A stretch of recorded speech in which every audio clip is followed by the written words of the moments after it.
Halo teman-teman peserta mata kuliah akuntansi keuangan. Pada kesempatan kali ini saya ingin memberikan sedikit sharing ilmu tentang bab 1 dari mata kuliah akuntansi keuangan menengah 1 atau intermediate accounting terkait financial reporting atau pelaporan keuangan dan standar akuntansi. Nah, untuk mahasiswa yang kebetulan mungkin mengambil kelas saya sudah sampaikan bahwa di setiap video pembelajaran yang saya berikan itu tidak akan lebih dari 15 menit.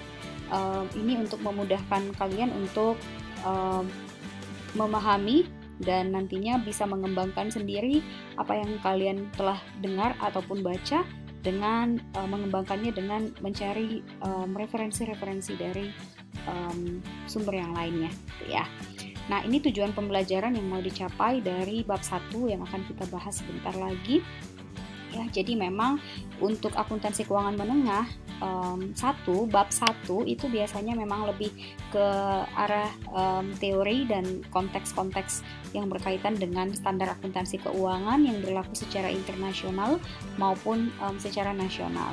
Jadi di sini akan dijelaskan kenapa kita butuh standar akuntansi keuangan, khususnya karena adanya pasar global, di mana sekarang antara negara yang satu dengan negara yang lain itu perdagangannya sangat mudah ya. Kita bisa lihat, kita sekarang bisa beli online, bisa dapatkan begitu banyak barang dari negara lain dalam jangka waktu yang tidak terlalu lama.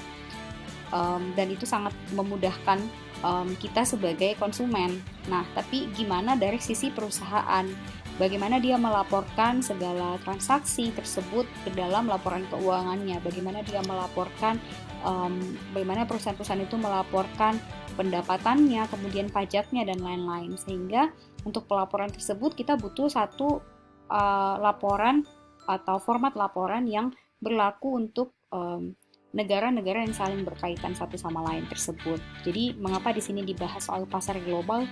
Kira-kira alasannya karena itu. Lalu nanti kita juga akan melihat bagaimana sih tujuan dari pelaporan keuangan tersebut dan siapa sebenarnya para pembentuk standar-standar yang selama ini kita kenal atau kita pernah dengar gitu ya, dan apa tantangan yang dihadapi oleh setiap perusahaan ataupun pengguna standar akuntansi keuangan ya, khususnya dalam pasar global tersebut gitu. Jadi memang saya perlu memberi informasi bahwa slideshow yang saya gunakan ini ialah slideshow dari buku Kiso yang tahun 2011 atau 2013 begitu ya. Namun setelah saya cek kembali dengan buku edisi yang saya punya itu 2019 kalau tidak salah, isinya kurang lebih masih sama ya teman-teman. Namun nanti akan ada tugas untuk kalian untuk melihat updatean terbaru dari data yang ada di sini.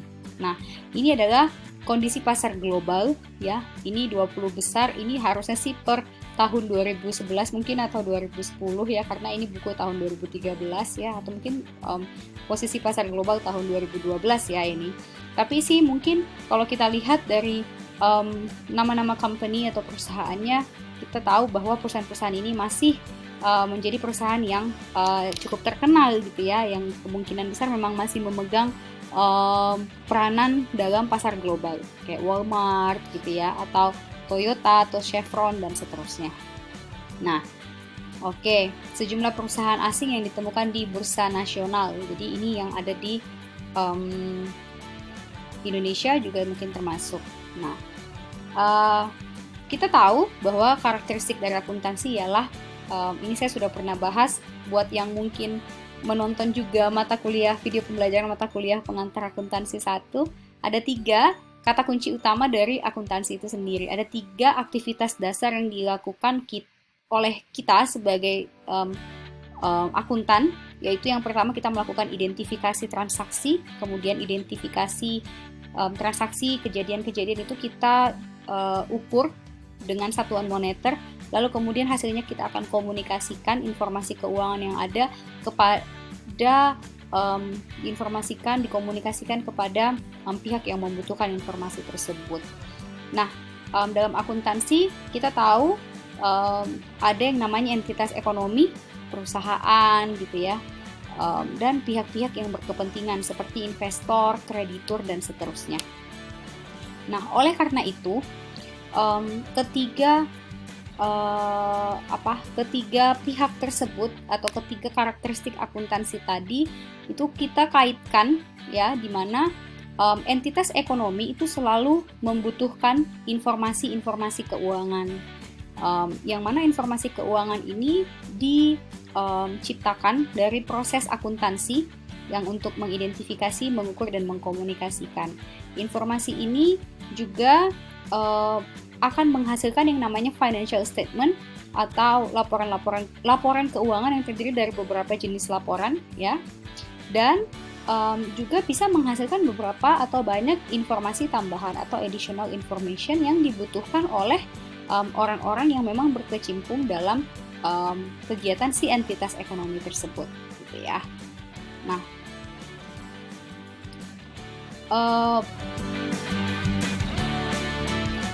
tadi saya sempat mengatakan bahwa tuntutan pasar global saat ini sangat tinggi gitu ya, di mana para investor selalu membutuhkan laporan keuangan yang punya kualitas yang tinggi, yang mudah dipahami gitu ya, sehingga investor, baik kalau misalnya dia investor tersebut orang mungkin dari Cina, lalu dia mau berinvestasi pada perusahaan di Jepang misalnya, nah dia butuh tahu bagaimana kondisi keadaan perusahaan di Jepang tersebut, bagaimana kondisi pendapatannya, bagaimana liabilitasnya, dan seterusnya. Oleh karena itu dibutuhkan satu set standar akuntansi yang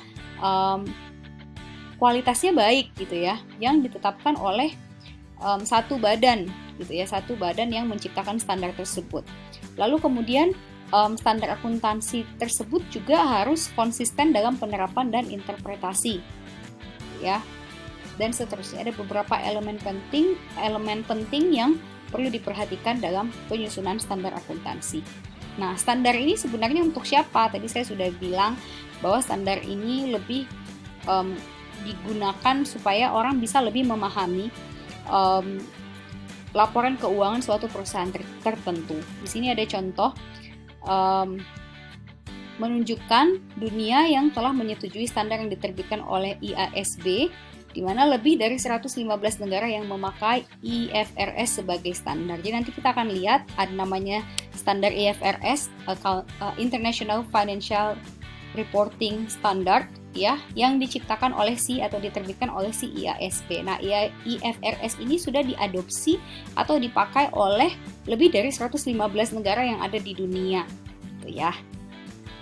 Nah, itu supaya transparansi keuangan itu bisa untuk siapa saja, para calon investor gitu. Terutama sih biasanya lebih kepada investor. Nah, di sini cuma mau dilihatkan warna-warna dari negara-negara yang membutuhkan atau minta izin untuk or permit efforts or have fixed dates for adoption. Jadi ini warna pink ini yang sedang dalam proses saat ini, sudah beberapa tahun yang lalu ya. Jadi mungkin seharusnya sekarang sudah mengadopsi IFRS. Nah, tujuan dari akuntansi keuangan sendiri ialah ya tentu saja untuk memberikan informasi keuangan gitu ya. Informasi keuangan untuk apa? Informasi keuangan yang pastinya bermanfaat dong. Bermanfaatnya untuk siapa? Bermanfaatnya untuk si investor, kemudian bermanfaat pula untuk si kreditur atau pemberi pinjaman, biar dia tahu ini perusahaan mampu bayar enggak, walaupun dia tarafnya global tapi dia mampu bayar utang enggak gitu.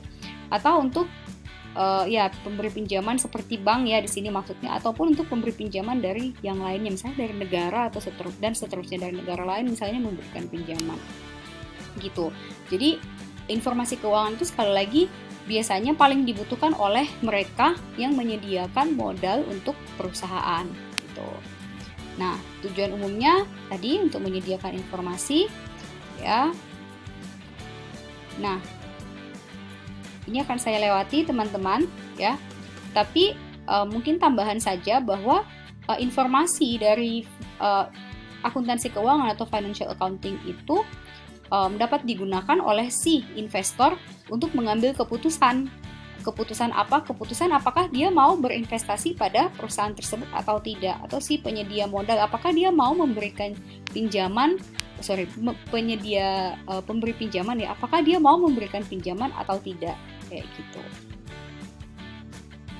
Ya, ini contoh-contoh pertanyaan yang untuk mengkonfirmasi saja pemahaman teman-teman.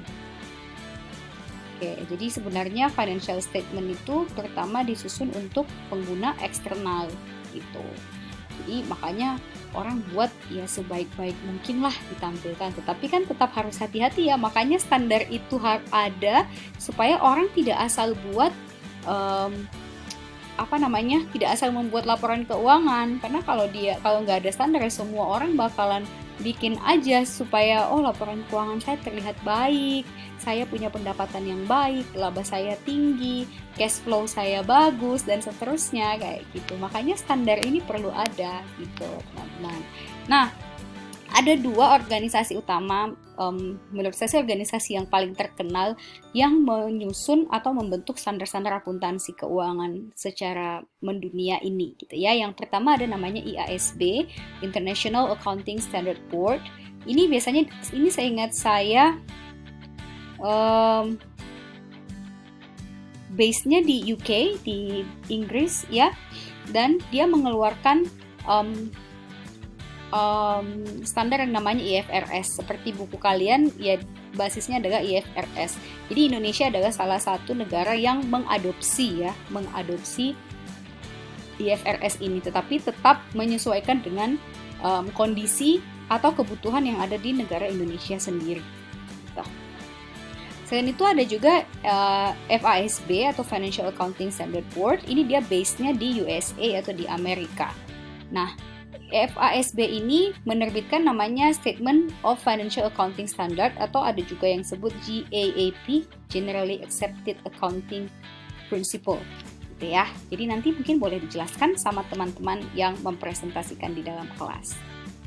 Nah, ada juga namanya IOSCO atau International Organization of Securities Commissions. Tapi IOSCO ini tidak menetapkan standar akuntansi, dia hanya bertugas untuk memastikan bahwa pasar global itu dapat beroperasi secara efisien dan efektif. Jadi dia nggak mengeluarkan standar. Wah teman-teman, hampir habis waktu kita.